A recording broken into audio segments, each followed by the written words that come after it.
Malam itu, angin berhembus dingin di kampung Sukamaju.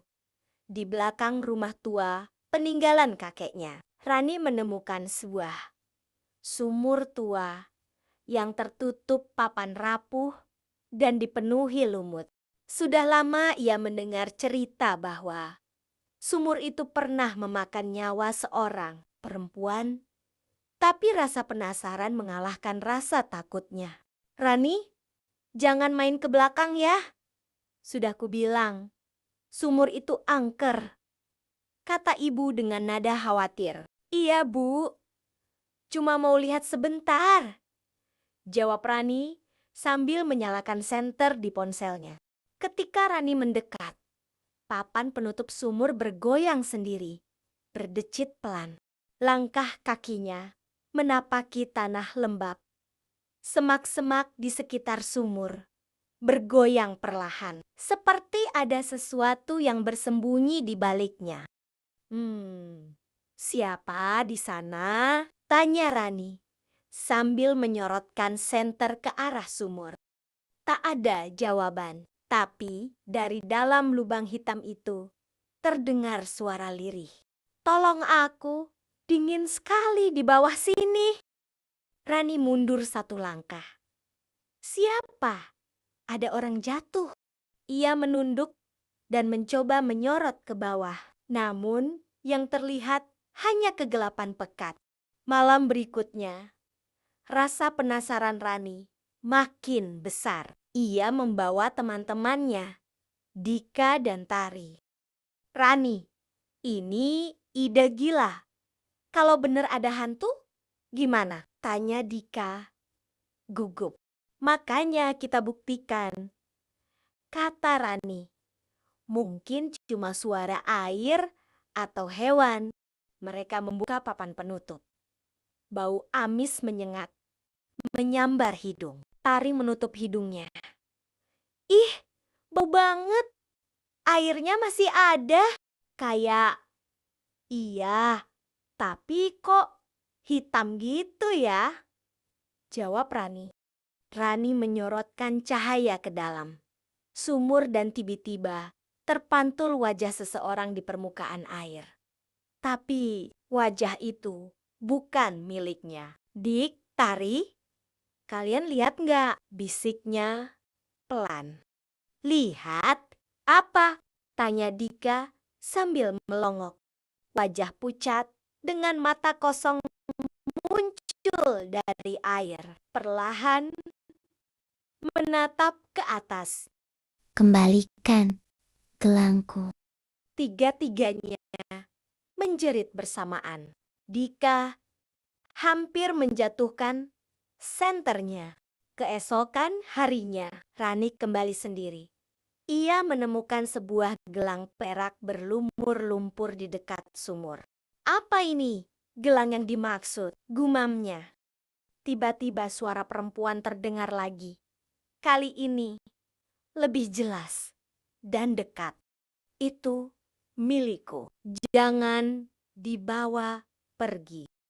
Rani menoleh cepat di belakangnya.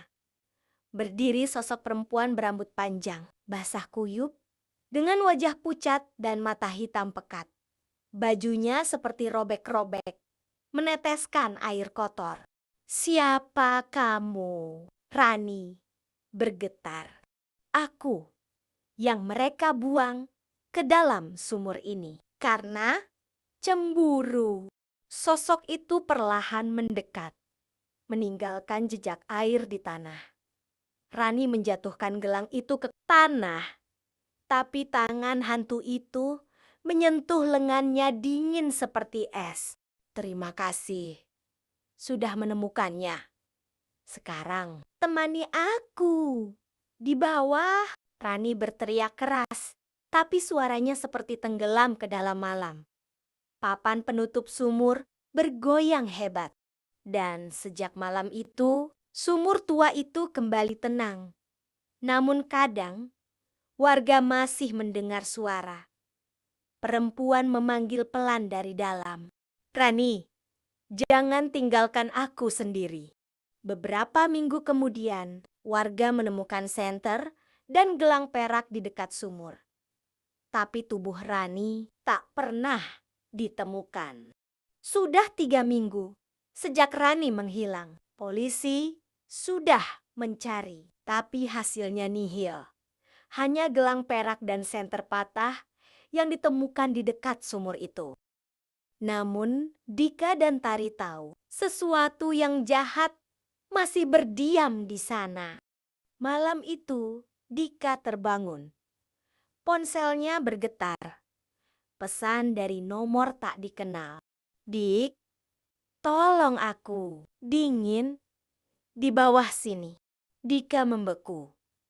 Tangannya gemetar saat membaca nama itu.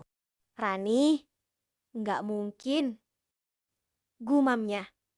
Nomornya udah nggak aktif sejak dia hilang.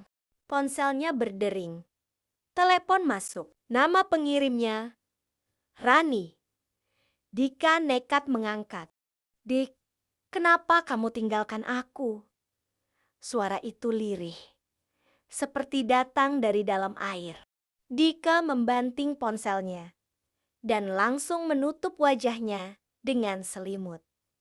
Tapi dari kamar mandi di sudut rumah terdengar bunyi air menetes pelan. Keesokan harinya, Dika mendatangi Tari. Mereka duduk di teras rumah sambil menatap halaman belakang yang kini ditumbuhi rumput liar. "Tari, aku dapat pesan dari Rani semalam." Tari menatapnya tajam. "Jangan bercanda, Dik. Nomornya aja udah dihapus polisi." "Aku nggak bohong. Sumpah, itu suaranya dia." Tari menggigit bibirnya, ragu. Tapi rasa bersalah menekan batinnya. "Kalau gitu, kita ke sumur itu lagi malam ini." Malam pun tiba. Mereka membawa senter dan tali. Berdiri di depan sumur tua yang kini separuh tertutup daun kering. "Aku ngerasa ada yang liatin kita," bisik Tari. Dika menelan ludah. "Cepat aja, aku cuma mau lihat ke bawah." Saat Dika menyorotkan senter, air di dalam sumur bergejolak sendiri. Dan dari dalamnya muncul gelembang-gelembang besar disertai bau amis menyengat. "Tinggalkan tempat ini." Suara itu menggema dari bawah. Tari menjerit. "Itu suara siapa?" Dika memegang tali, menurunkan senter sedikit. Tapi tiba-tiba tangan pucat keluar dari dalam air, mencengkeram tali itu kuat-kuat. "Kau kembali. Bagus. Temani aku." Dika terpental ke belakang. Senter jatuh ke dalam sumur dan padam. Mereka berlari ke rumah. Tapi malam itu tak ada yang bisa tidur. Sekitar pukul 2 dini hari, Tari mendengar ketukan di jendela. Dengan gemetar, ia menyingkap tirai. Di luar jendela, berdiri seseorang Rani. Basah kuyup, rambut menutupi wajahnya. Dan di lehernya tergantung gelang perak yang sama. "Tari, kenapa kamu ninggalin aku waktu itu? Aku kedinginan." Tari menjerit keras. Tapi Rani menghilang begitu saja, meninggalkan jejak air di lantai kamar. Keesokan paginya, Tari dan Dika menemui Mbah Surti, orang tua yang dulu menjaga rumah itu. Mbah Surti menghela napas berat. "Kalian gak seharusnya buka sumur itu. Sumur itu dikutuk, Nak. Dulu perempuan bernama Lastri dibunuh. Suaminya dan jasadnya dibuang ke dalam sumur itu bersama gelang peraknya." "Lastri? Tri?" tanya Tari pelan. "Iya, dan siapapun yang menemukan gelang itu, rohnya bakal dipanggil untuk menggantikan tempatnya di dasar sumur." Dika menatap Tari. Wajahnya pucat. "Berarti Rani udah jadi pengganti Lastri?" Mbah Surti mengangguk pelan. Dan kalau kalian masih datang ke sana, bisa jadi giliran kalian yang dipanggil. Malam berikutnya, polisi menutup sumur tua itu dengan semen. Namun setiap kali hujan turun, warga mengaku masih mendengar suara dari bawah tanah. Dan bila kau lewat di dekat rumah tua itu tengah malam, kadang terlihat bayangan perempuan berambut panjang berdiri di dekat sumur yang kini tertutup rapat.